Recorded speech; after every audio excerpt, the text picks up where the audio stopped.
تبارک و تعالیٰ نے انہیں کہا کہ زمین کو ماپ لو، جو اگر وہ بستی جس طرف جا رہا ہے وہ نزدیک ہے تو اللہ تبارک و تعالیٰ پھر اس کو جنت میں لے جاؤ، اور اگر جس بستی سے آ رہا ہے وہ نزدیک ہے تو اسے جہنم میں لے جاؤ۔ تو انہوں نے جب زمین کو پیمائش کی، جتنا حصہ وہ کرالن کرتے ہوئے پیٹ کے بل گھسٹتے ہوئے اس بستی کی طرف گیا، وہ اتنا حصہ وہ بستی کی طرف زیادہ نزدیک نکل آیا، تو اسے اللہ تبارک و تعالیٰ نے جنت میں داخل کر دیا۔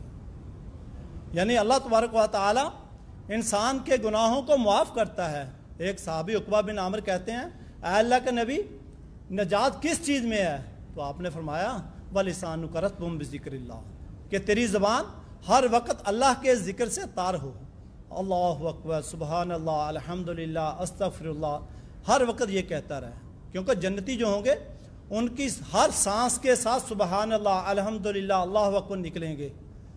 الذین یذکرون اللہ قیاما وقعودا وعلی جنوبہم ویتفکرون فی خلق السماوات والارض۔ یہ مومنوں کے اوصاف بیان کرتے ہوئے اللہ تبارک و تعالیٰ نے فرمایا کہ وہ ہر حالت میں ہر وقت اللہ تبارک و تعالیٰ کا ذکر کرتے رہتے ہیں، اللہ تعالیٰ سے معافیاں مانگتے رہتے ہیں۔ جو مومن ہوتا ہے اس کو اپنا گناہ ایک پہاڑ کی طرح نظر آتا ہے۔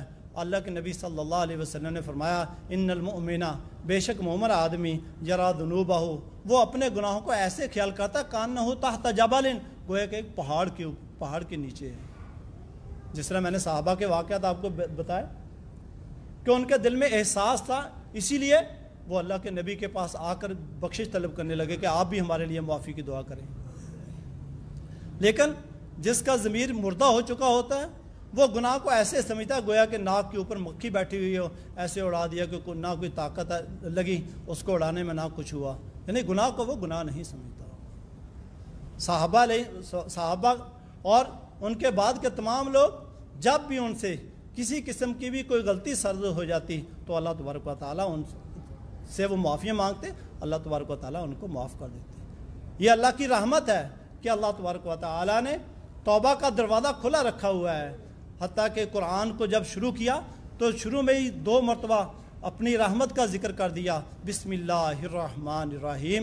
رحمان بھی ہے اور رحیم بھی ہے، دونوں میں را ہا میم کا لفظ ہے، جس کا معنی ہوتا ہے انتہائی شفقت۔ 2 مرتبہ ہی نہیں، جب سورت شروع کی الحمدللہ رب العالمین الرحمن الرحیم، یہاں بھی انہی اوصاف کو دوبارہ ذکر کر دیا۔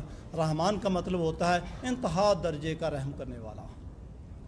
ایسی رحمت جو کوئی اور نہیں کر سکتا، وہ صرف اللہ تبارک و تعالیٰ کی ذات ہی ہے، کیونکہ جنت میں داخلہ بھی وہ صرف اللہ کی رحمت سے ہی ملے گا۔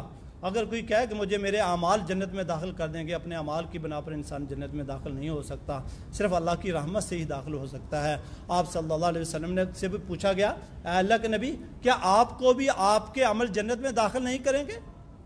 حالانکہ نبی صلی اللہ علیہ وسلم راتوں کو اٹھ کر اتنی عبادت کرتے، اتنے دیر قیام کرتے کہ آپ کو پاؤں مبارک سوج جاتے، ان میں ورم آ جاتا۔ تو آپ کو کہا گیا کہ اے اللہ کے نبی، قد غفر اللہ لک تقدم ما ذنبک وما تاخر، اللہ تبارک و تعالیٰ نے تو آپ کے اگلے پچھلے سب گناہ معاف فرما دیے، پھر آپ اتنی مشقت کیوں اٹھاتے ہیں؟ تو آپ نے فرمایا الستو عبدا شکورا، کیا میں اللہ تبارک و تعالیٰ کا شکر گزار بندہ نہ بنوں؟ آپ سے پوچھا گیا کہ اے اللہ کے نبی، کیا آپ بھی اپنے اعمال کی بنا پر جنت میں داخل نہیں ہوں گے؟ آپ نے فرمایا ہاں، میں بھی اپنے اعمال کی بنا پر جنت میں داخل نہیں ہوں گا، الا ان یتغمدنی اللہ، مگر یہ کہ اللہ تعالیٰ مجھ سے چشم پوشی کرتے ہوئے صرف نظر کر دیں۔ ایک آدمی بنی اسرائیل میں وہ پہاڑ کے اوپر رہتا تھا، وہیں اس کے لیے اللہ تبارک و تعالیٰ نے ایک پانی کا چشمہ جاری کر دیا اور وہاں انار کا ایک درخت پیدا کر دیا۔ وہ انار کھاتا اور پانی پیتا اور اللہ کی عبادت میں لگا رہتا، ہر وقت اللہ کی عبادت میں۔ اس نے دعا کی، یا اللہ مجھے جب موت آئے تو سجدے کی حالت میں موت آئے۔